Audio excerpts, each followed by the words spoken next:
Hi students, welcome to Jayalakshmi maths. మనం random variables లో 3 problems complete చేసాం కదా. ఈ వీడియోలో 4, 5, 6 కంప్లీట్ చేసేసుకున్నామా. మనకు 7 ప్రాబ్లమ్స్ కానీ నేర్చుకునేసామంటే ర్యాండమ్ వేరియబుల్స్ నుంచి ఒక ప్రాబ్లం ఖచ్చితంగా పబ్లిక్ ఎగ్జామ్కి వస్తుంది. ఓకేనా? 7 చాలు మా మోస్ట్ ఇంపార్టెంట్ ప్రాబ్లమ్స్ 7 నేర్చుకున్నారంటే పబ్లిక్ ఎగ్జామ్ పాయింట్ ఆఫ్ వ్యూలో ఒక ప్రాబ్లం వస్తుంది. ఇప్పుడు 4th ప్రాబ్లం చూద్దామా మరి. ఓకేమా, 4th ప్రాబ్లం చూద్దాం ఇప్పుడు. చూడమా, a cubical die is thrown, find the mean and variance of x, the cubic variance of x, mean and variance find out చేయమని చెప్పాడు. ఫస్ట్ మనం క్యూబికల్ డై అన్నాం కదా. డై మీద శాంపుల్ స్పేస్ ఎన్ని ఉంటాయమా? 1, 2, 3, 4, 5, 6 ఉంటాయి. అవునా? The cubical die is thrown, the sample space of s equal to 1, 2, 3, 4, 5, 6.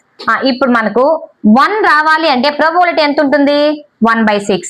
2 రావాలి అంటే ప్రోబబిలిటీ ఎంత ఛాన్స్ ఉంటుంది? ఒకసారి మాత్రమే వస్తుంది, 2/6. 3 రావాలి అంటే ప్రోబబిలిటీ ఎంతమా? 3/6. 4 రావాలి అంటే 1/6. సారీ, 3/6 కదమ్మా, 1/6. 5 రావాలన్నా 1/6. 6 రావాలన్నా కూడా 1/6 ఉంటుంది. ఓకేనా? ఇప్పుడు చూద్దాం వాళ్ళు ఏం కనుక్కోమని చెప్పారు. మనకు mean and variance find out చేయమని చెప్పారు. ఇప్పుడు చూద్దామా, మీన్ కనుక్కుందాం. మీన్ కనుక్కోవడానికి ఫార్ములా ఏంటి? Mu equal to sigma i equal to 1 to 6. Sigma i equal to 1 to 6. ఏంటిమా? P of xi into, sorry మా xi ఇంటూ కదా, xi into p of x equal to xi. ఇది మనకు mean కనుక్కోవడానికి formula. అంటే 1 into 1/6 plus 2 into 1/6 plus 3 into 1/6 ఇలా వేసుకుంటూ రావాలి. చూడమా, that equal to 1 into 1/6 plus 2 into 1/6 plus 3 into 1/6 plus 4 into 1/6. ఓకేనా? 4 into 1/6 plus 5 into 1/6 plus 6 into 1/6. ఓకేనా? ఇప్పుడు దీన్ని ఎలా రాస్తామ్మా? 1 into 1/6 అంటే ఎంత? 1/6 ప్లస్ 2 into 1/6 అంటే ఎంతమా? 2/6. 3 into 1/6 3/6 plus 4 into 1/6 4/6. 5 into 1/6 5/6. 6 into 1/6 6/6. ఇక్కడ క్యాన్సిల్ చేయకండి, క్యాలిక్యులేషన్ కొంచెం ఈజీగా చెప్పేస్తా. క్యాన్సిల్ చేయకుండా చేస్తే ఈజీ అయిపోతుంది. చూడమా, మొత్తం డినామినేటర్ అంతా ఈక్వల్ గా ఉంది. 6 6 6. ఇప్పుడు LCM 6 తీసుకోమా. 6. చూడమా, 1 plus 2 plus 3 plus 4 plus 5 plus 6. అంతేనా? ఇప్పుడు చూడమా, 6 ఒక 5 ఎంత? 11. 11 15 20 21 ఈక్వల్ ఎంతమా? 21/6. మీన్ ఎంత వచ్చింది? 21/6. ఓకేనా? నెక్స్ట్ ఏం కావాలి మనకు? వేరియన్స్ కావాలి. అవునా? ఇప్పుడు వేరియన్స్ ఈక్వల్ టు ఏంటి మా formula? Variance sigma i equal to 1 to 6 xi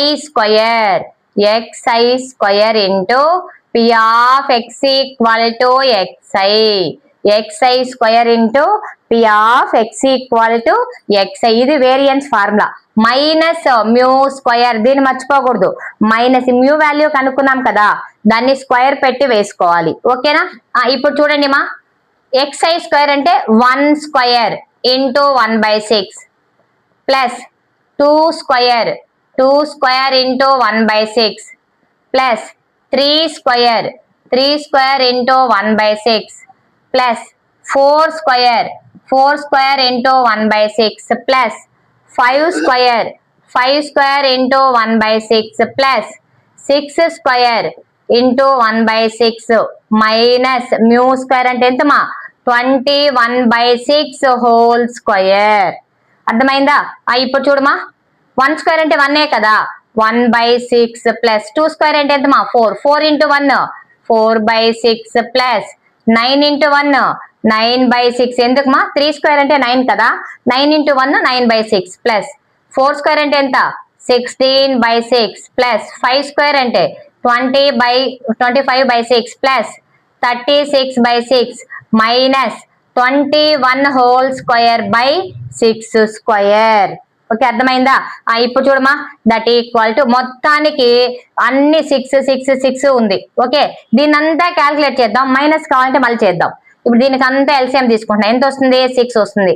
1 + 4 + 9 + 16 + 25 + 36 minus 21 square అంటే ఎంతమా? 21 × 21 ప్రోడక్ట్ చేయమా, 1 2 2 4 441 441/36 అంతేనా?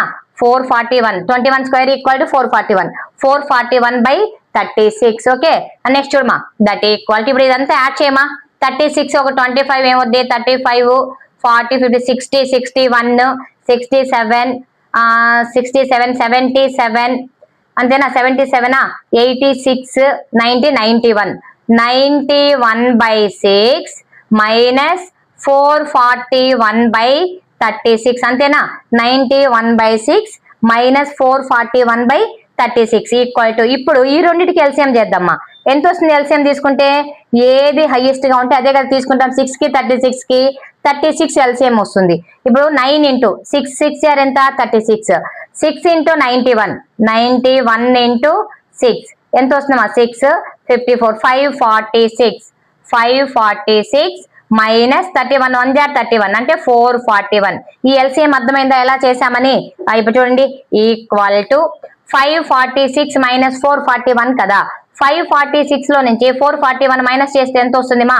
105 వస్తుంది అంతేనా? చూడండి, 6 లో 1 మైనస్ చేస్తే 5 4 - 4 0 5 - 4 105/36. దీన్ని మీరు ఇంకేం డివిజిబుల్ చేయాల్సిన అవసరం లేదు, ఇలానే వదిలేసేయండి.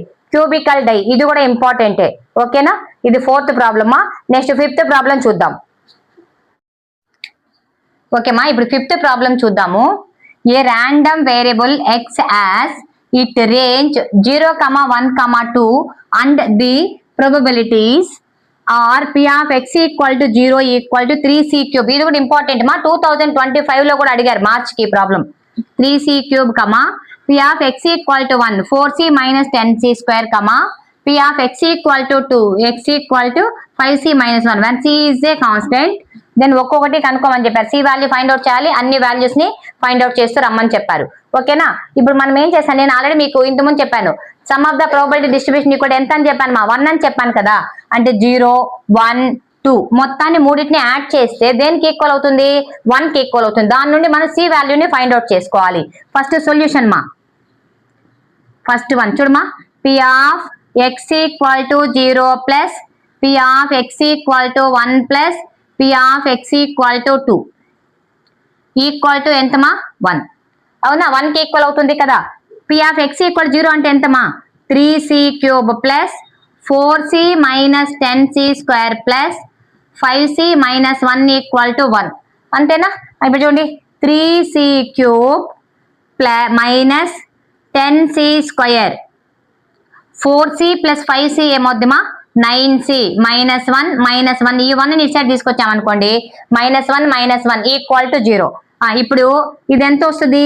3c³ minus 10c² plus 9c minus 2 equal to 0. Okay, ఇప్పుడు ఇలా చేసాం కదా. మనకు క్వాడ్రాటిక్ ఈక్వేషన్ స్క్వేర్లలో కన్నా ఉంటే ఫ్యాక్టరైజేషన్ చేస్తుంటాం. మనకి ఇక్కడ క్యూబ్ లో ఉంది. క్యూబ్ లో ఉంటే ఏం చేయాలా? థియరీ ఆఫ్ ఈక్వేషన్స్ లో సింథటిక్ మెథడ్ వేసాం, గుర్తుందా? అలా చేయాలి. ఓకేనా, 1 తీసుకున్నాం అనుకోండి, 9 + 1 కి ఈక్వల్ అయిపోతుంది. ఓకే, ఇప్పుడు చూడండి, సింథటిక్ మెథడ్ లో ఎలా వేస్తాం? మనం కోఎఫిషియెంట్స్ అన్ని రాసుకుంటాం కదా. 3 -10 9 -2. మీరు ఒక్కసారి చూడాలి, ఇక్కడ కోఎఫిషియెంట్స్ రాసినప్పుడు +9 +3 +12 -10 -2 ఏమవుద్ది? -12 +12 -12 ఎంత? 0 కదా.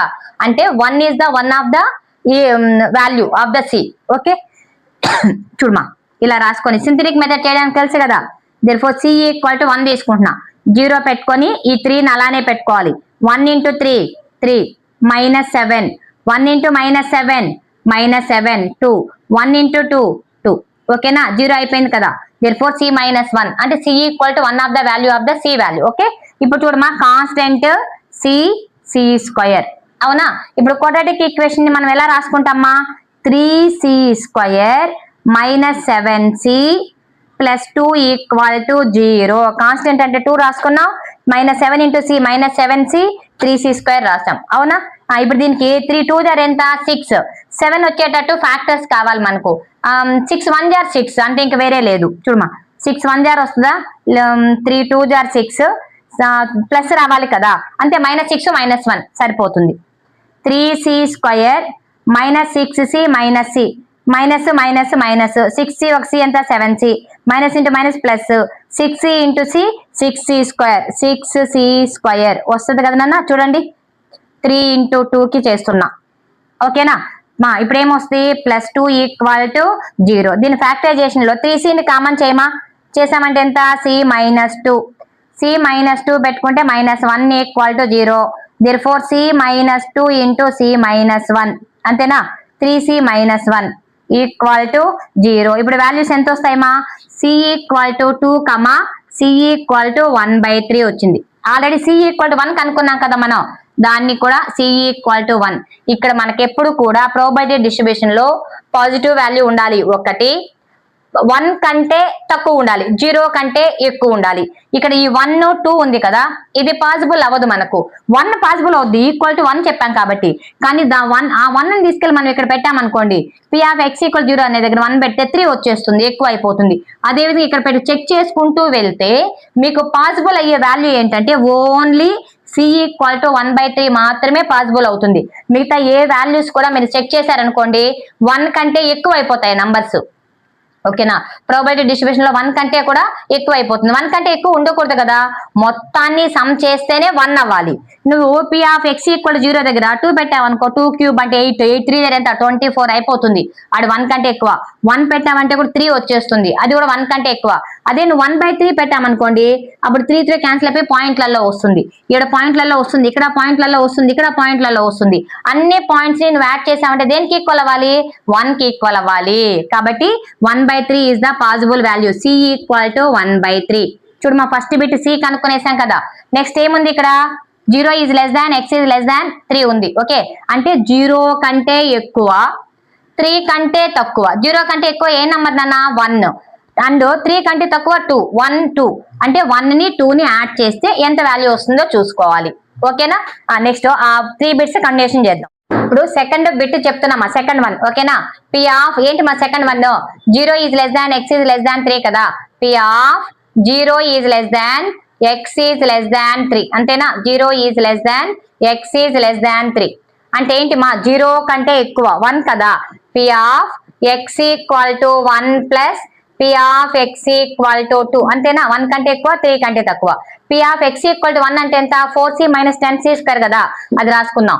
4c - 10c² plus p (x = 2) అంటే ఎంతమా 5c - 1 కదా, 5c - 1. ఇప్పుడు చూడండి 4c - 10c², 5c + 4c ఎంతమా 9c - 1. ఆల్రెడీ c వాల్యూ కనుక్కున్నాగా మనం 1/3 అని, ఆ వాల్యూని ఇక్కడ అప్లై చేసుకుందాం.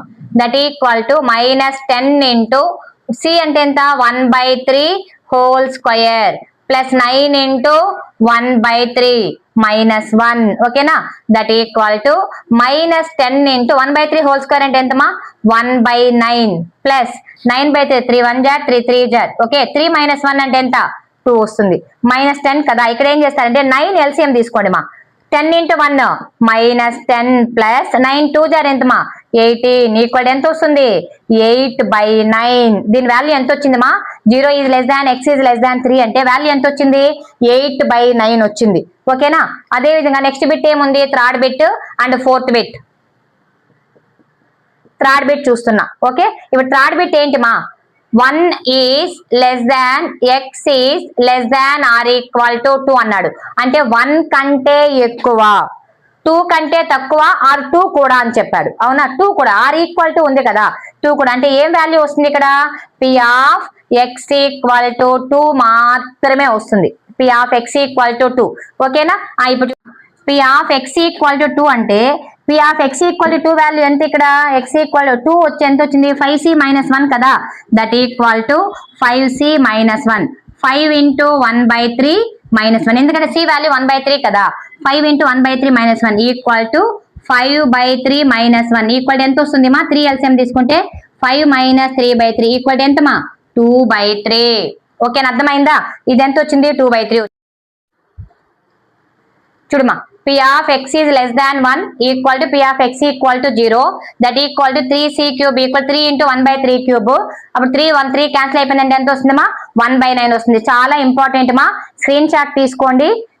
ఈ ప్రాబ్లం మొత్తాన్ని స్క్రీన్ షాట్ తీసేసుకొని మీరు తరువాత మీకు మళ్ళీ కావాలంటే కూడా నేర్చుకోండి. 2025 మార్చికి ఇచ్చారు మా ఈ ప్రాబ్లం. ఓకేనా, అర్థమైందా? ప్రాబ్లం అర్థమైందా? చూడమా, ఓకే, స్క్రీన్ షాట్ తీసుకోండి. స్క్రీన్ షాట్ తీసుకొని మళ్ళీ కూడా నేర్చుకోండి.